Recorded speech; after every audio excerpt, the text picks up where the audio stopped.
Les Chinois étaient partis le voir pour lui proposer 10 millions suite à l'attaque exécutée par Moussa Kounani le 21 juin. Les Chinois ont cassé le pont qui mène à la mine. Oui, première surprise.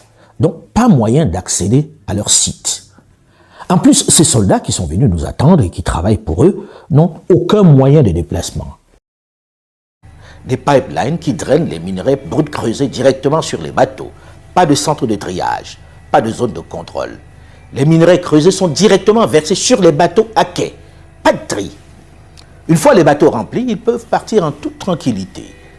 Et c'est une fois arrivé en Chine que la firme déclare ce qu'elle a extrait. Les quantités et la qualité.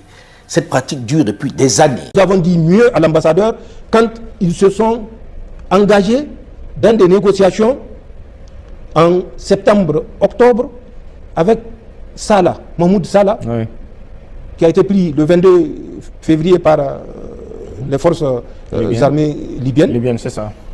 Les Chinois étaient partis le voir pour lui proposer 10 millions suite à l'attaque exécutée par Moussa Kounani le 21 juin dans la zone de Tesker. Oui.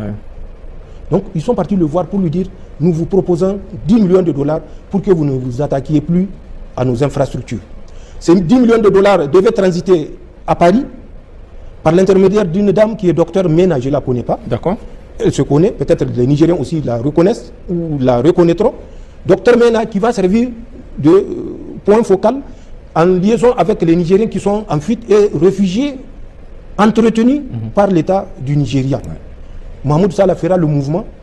Nous savons où il a passé, où il a obtenu des passeports et il devait se rendre au Nigeria, à Abuja ou à Sokoto pour récupérer ce transfert-là, certainement en ayant laissé des commissions aux intermédiaires.